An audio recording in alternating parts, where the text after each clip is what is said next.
Hey guys, it's Cal from the Lighting Doctor here. I hope you guys are going to enjoy this consultation series. We're going to give you all kinds of tips and tricks for effectively and properly lighting up your home. If you want to get your free consultation, just shoot me an email at cal@lightingdoctor.ca. Send me a few pictures and we'll give you a video presentation of what lights are going to work best with your property, or go and visit us at lightingdoctor.ca or go check out all our videos on YouTube. Hey, Michael, thanks for the pictures here and for being patient there over the long weekend. Hope you had a good Easter. And yeah, and I'll walk you through kind of how I would go about lighting this.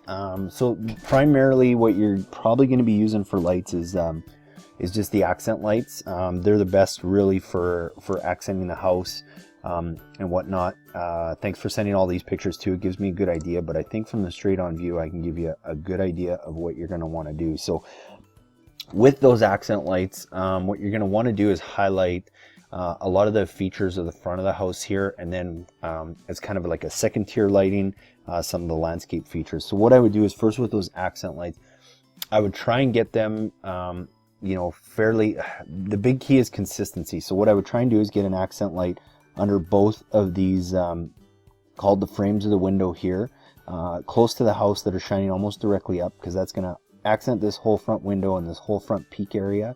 And then what I would probably try and do too, if possible, and it looks like these might be a little tight behind the house here, if you can get an accent light, I'd probably try and get one behind that bush, almost shining straight up on both sides.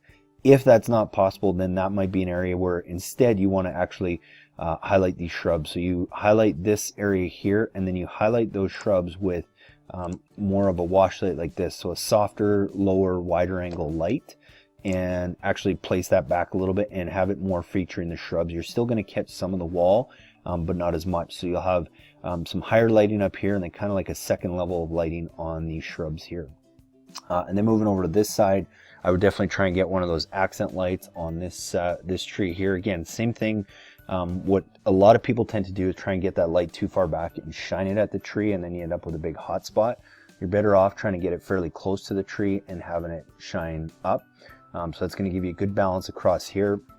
I would probably try to keep the same consistency with those accent lights at the corner of this window on this frame here.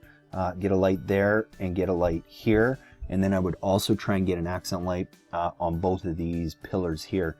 And what that's going to do is, because you're going to have an angle, it's going to do, it's going to get most of this top area and this peak.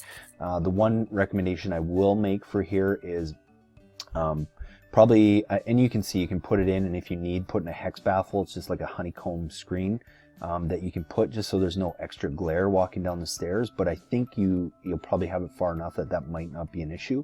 But I would definitely have the two accent lights there, the two on the windows here, and that would cover the house. And then I really do like this tree that you have over here, so I would try and get an accent light on here, but more from this viewing angle. We already have a nice viewing angle of the house if we're looking directly this way.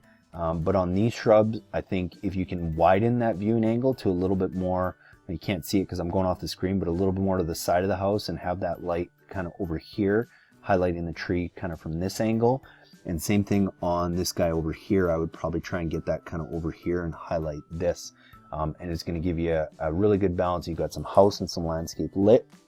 And then what you could do for the pathway here is you could put just some standard path lights like this. And what I would do is I wouldn't focus so much on how far to space them, but again, just getting that even distribution and in between where you already have accent lights. So for example, if you have an accent light here, you may want to throw a path light just kind of here and close to here by the stairs to light this front area and the stairs. And then you have an accent light here, so you might want to throw a path light here, and then here, and then you have your accent light here, and then you might throw a path light here. Then you've got your accent light. You might want to throw a path light there, accent light, path light, accent light, path light. And now I don't think you need that many path lights. I think you can spread them out more. Just keep that concept in mind, that wherever you have maybe an accent light, you don't necessarily need a path light right in front of it, but maybe try and stagger it. So maybe in this area you only have a path light here and a path light here, and then maybe you have one more path light here, and you got 3 path lights. You're still going to get some light reflecting off the house here. It's going to be a fairly light area, so you don't need to overlight the pathway. And then the only other thing I was going to mention is on this shrub here, again, you may want to have 1 or 2 path lights that kind of lead over here. If you have to go under the sidewalk, go to YouTube and just search tunneling under a sidewalk, lighting doctor tunneling under a sidewalk, and we have a video of a tool, a special drill bit you can use. It's super easy to use, and you can get wire under the sidewalk, no problem, to get your wire over here. And then on this shrub, this is another area where you may want to use one of the wash lights, again, because it's a lower line shrub and it has a wider angle. You may even hit it from 2 angles, so you may throw one here and you may throw one over on the driveway side that kind of lights it from there. But regardless how you want to do that, you may need more than 1 wash light, and just keep in mind the viewing angle, and definitely want to use a wash light because you don't want anything too bright on it, and because it is a wider low line one, you want to use something like a wash light. So hopefully that gives you some ideas. Let me know what you think of those suggestions. If you have a look at that and kind of put together an itemized list of what you think you'd need based on those suggestions, I'd be more than happy to put a kit together for you. And if you have any other questions, please just email or give me a shout. Thanks, Michael. One of the questions I get asked all the time is, how do I drill underneath the sidewalk? Go and get a simple bulb planter drill. You can get it on Amazon.com. It's about a $20 bit, but it's a simple and easy way to get wire under any sidewalk. Or go to YouTube and search Lighting Doctor, how to tunnel under a sidewalk, for more great tips. Hey guys, I really hope you enjoyed that video presentation with some great tips and tools of how to go and properly and effectively light up your landscape. And be sure, if you want your own free consultation video, just send me an email at cal@lightingdoctor.ca with a few pictures of your property, and we'll get back to you with some really cool ideas and ways to go and effectively light your property. And be sure to watch the videos after this one for more tips on how to install landscape lighting, as well as how to light up your landscape the best way possible.